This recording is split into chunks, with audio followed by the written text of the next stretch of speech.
everyone, welcome to Watch It Paint It. In this video I'm going to show you how to base your models really quickly, really easily, and still make them look instantly interesting. They're going to look really neat when we're done. The first one is Citadel's texture paint Stirland Mud. Now this is going to let your, well, the clue's in the name, let your model character look like he stood on some mud. That's a great way to start, and it can be done by itself, or it can lead on to what I'll put on top of that, which is Steppe Grass. This is by the Army Painter. It's their Battlefields range. Not sure what's in that range specifically, but this is some fake grass. This is some steppe grass. If you want your model to look like he stood on a large area of flat, unforested grassland, definitely didn't just look that up. And then these, finally, are my Quickdraw Supplies value brushes. These are fairly cheap. These cost about the same price as one of my Army Painter brushes, and you get 15 of them. Now, I've not tested these out for painting detail and stuff, but these are perfect for this sort of thing where you don't want to ruin your really nice brushes and you don't want to spend a lot of money doing so. So it's going to allow me to paint on this clumpy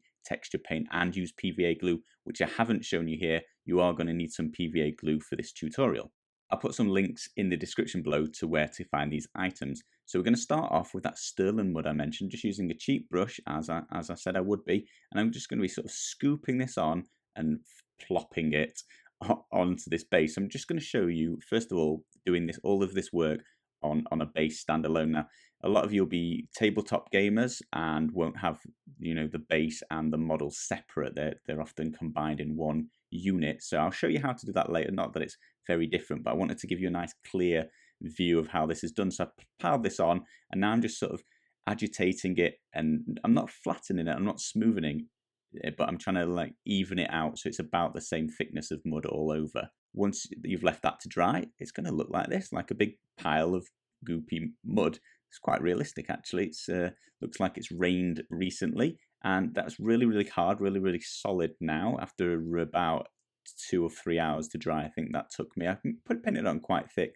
So this looks really good. I think if this was the look you were going for, your character stood on a muddy base, this will do nicely. If you want to take it to the next level, let's dry brush it. Let's add some highlights to that. That's why it's quite thick and clumpy. There's going to be lots of raised parts to catch. So I'm just using Vallejo's Earth shade here. So any sort of lighter brown would do. And you could do multiple layers of highlights if you if you're just going for mud, you could highlight this up as much as you want. So I'm just really lightly dry brushing some of this earth color, which is just a yellowy brown sort of shade, an earth color really, just on top of this dark wet looking mud. And that's just going to add some sort of definition, some sort of detailing to that, and just make it look a little bit more earth-like, a bit less uniform and more realistic. So that's perfect looking dirt base, which took me a couple of minutes, if that. It's not actually much longer than painting in just a black base, but you do have to leave it to dry.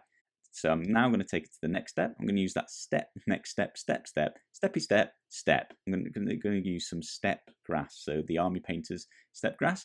I think there's a few different versions of this you could get. And I'm just going to show you what it looks like here. It's just some artificial strands of grass, really. It just looks like beard shavings that are green.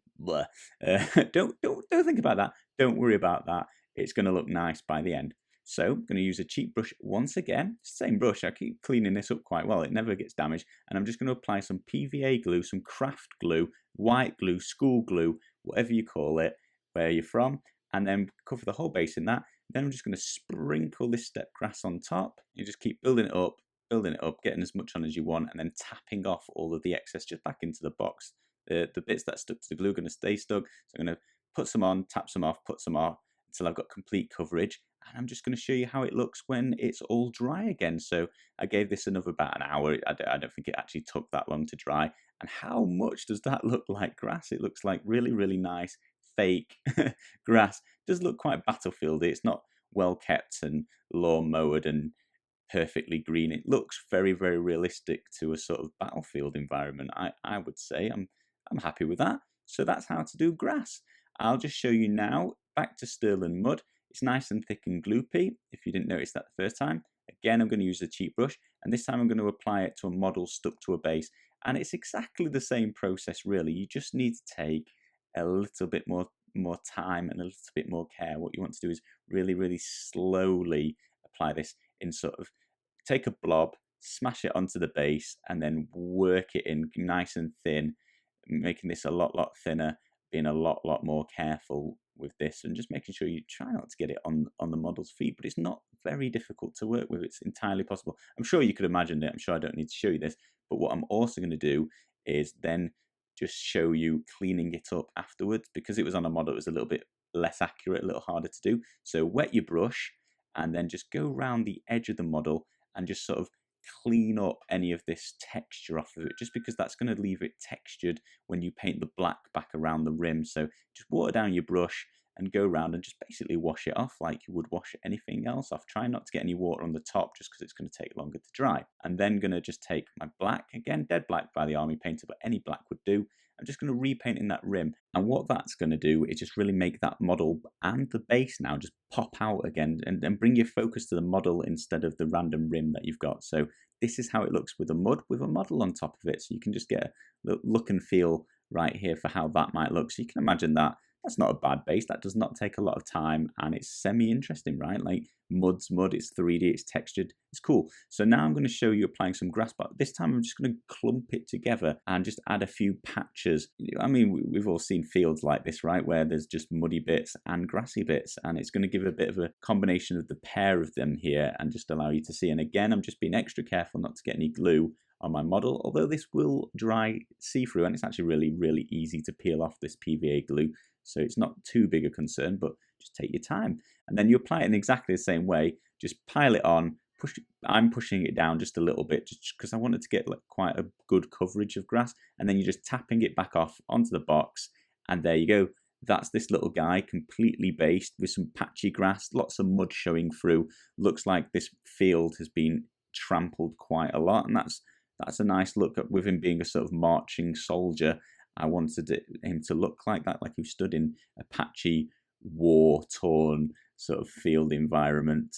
And then for the final thing I'll show you, you can add some objects, some items, some pieces of scenery to these bases as well. So here's a random shield that I had from Warhammer just lying around, and I've painted it, made it bronze, I've oxidized it, made it look like it's a bit old-fashioned and just a bit worn, like it's been sat on in this mud on this grass for a while. And then what I'm going to do with this next is attach it on top of one of those bases, well, another base that I painted. So this is another model that I did with just a full grass look and feel. So the first thing I'm trying to do here is work out exactly where I want to position this shield. Now I did notice the shield just a little bit big. It's a bit attention seeking really, considering the scale of the model and what I'm putting on the base, but it's just the only shield I had. So excuse that it might look a little bit too large. It's from the same set of models though, so it is a shield they could be carrying. It's just a large shield to be gluing to the base just for scenery. I've got it about there. That looks about right. I think that looks quite nice, quite realistic. Got a little skeleton arm that was supposedly holding it, either as a skeleton or it's decayed.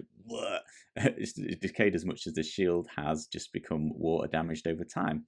So we're going to take some super glue just to get the lid off. Should have done that off camera really, but hindsight is 2020. And then I'm just going to apply a blob of glue to the sort of raised bits on the back of the shield, the bits that I'm going to be able to get to touch the base. Just a couple of bits of glue. And then I'm going to glue that edge as well, because I'm going to press that down into the grass. And then I'm just going back roughly where I had it before, and I'm just working it in, squeezing it down, pushing it hard so it makes contact with the base again under all that grass that I've just glued to it. Just making sure I'm getting sort of a plastic to plastic connection really. And then I'm just going to hold that in position for about 10 seconds, and it's going to hold well enough that I can carry on, just give it a little shake to prove it. I'm going to try and get the skeleton arm back out, which is quite tricky. My fingers are too fat and the arm is too small, but give it a shake. You saw the shield didn't or barely moved. I can't even tell. I'm just making sure it's definitely still pressed in position after whacking it on the side. You can certainly keep adding glue to that if you're unsure. Then with the skeleton arm, I'm just going to add a layer of glue to the bottom sort of bit where I'm just going to push it onto the model, onto that grass. And then notice that my fingers are massive. So if you've got a pair of tweezers, I'd advise using that. These are awful tweezers. I do not know what these are supposed to do, but they have got no grip whatsoever.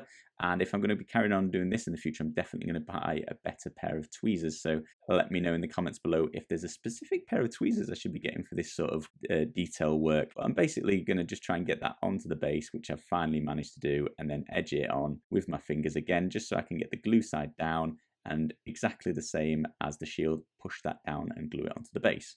And that's the little guy completely finished. His basing completely done. Bit of grass, bit of mud, and some scenery added. Just showing you standalone here, just so you can see how it looks and get an idea whether you would like to do any parts of this. Sorry the video is a little bit long, but I did try and show you 3 sort of different basing all in one. Very, very, very easy. Definitely going to be recommending this. Anyway, you can add grass, do this. This is so quick and easy. It's well worth it, and it's going to add some really good detail to your model and really make it stand out, I guess. Let me know in the comments below if you'd like to see any other different basing ones. I've started making these standalone basing videos that can be applied to any models from any games. Hopefully you're finding them helpful. Thank you very much for watching.